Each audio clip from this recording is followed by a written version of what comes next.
A recent story in the Wall Street Journal says Catholic schools are losing students at record rates and hundreds are closing. Citing numbers from the National Catholic Educational Association, the Journal reports more than 200 of the country's nearly 6,000 Catholic schools have closed. And enrollment nationwide fell 6.4% at the start of the school year. That is the largest single-year decline since at least the 1970s. Joining us now is Patrick Reilly, president and founder of the Cardinal Newman Society. Patrick, welcome back. Great to have you on. We're going to take a look at those numbers in just a second, but first, I want to get your initial reaction to that report. Your thoughts.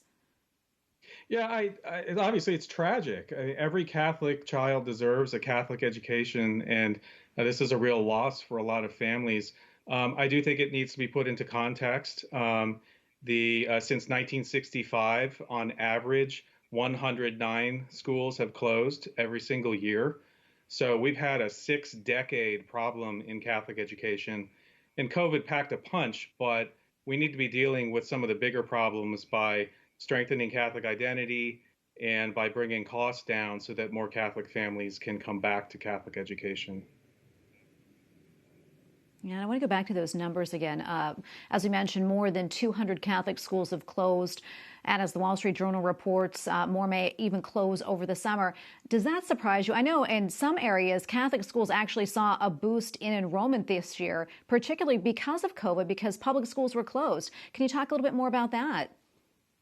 Yeah, we did see a nice big boost in enrollment, but that was after a big initial decline. And so you're seeing some net negative numbers even with that boost. A very large portion, I think I saw at the NCEA, they said that about 40% of the enrollment decline was in pre-K, these pre-kindergarten students. So, you got a lot of parents who are staying home to work and struggling with the bills. And so I have a lot of hope that this is simply a temporary problem for a lot of the families, and that many of these students will come back. Yeah, and I should say public schools were closed for in-person learning, doing online instead. I know for a lot of people, this Wall Street Journal report sounds rather dismal, but there are a lot of wonderful things happening for Catholic schools across the country. Can you talk about that and why Catholic schools, I know you touched on it before, but why they're so important to children and families? Yeah, we're hearing from a number of Catholic schools that are actually doing very, very well. And I can tell you on the higher education end, many of these good, strong, faithful Catholic colleges are bursting at the seams with their enrollment, and their enrollment numbers for next year are looking very, very good.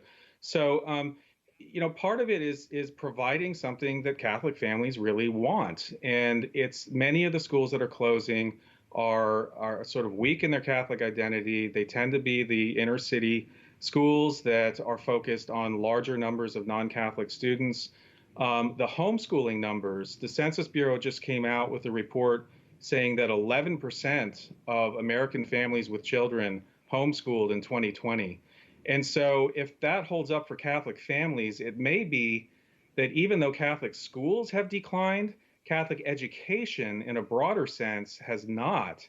And the church needs to be focused much more on promoting and embracing these things: homeschooling, independent Catholic, lay-run Catholic schools, hybrid programs, all of these different options that tend to be lower in cost and also very strong in their Catholic identity. And Patrick, we probably have about a minute or so left, but wondering, do you have any final thoughts or any advice that you can give maybe to our viewers when it comes to Catholic schools and helping them? Yeah, I think, obviously we need to help Catholic schools in terms of their costs. It's just expensive. Catholic schools tend to actually be lower cost than other private schools, but we are also doing a lot to try to help out a lot of people who need the help to be able to afford those schools. And so helping them financially is very important, but ultimately the future of Catholic education is in the strengthening of their Catholic identities. So to the extent that especially young people can go into the field of education and bring their strong faith and culture into our Catholic schools, that will be the hope for the future.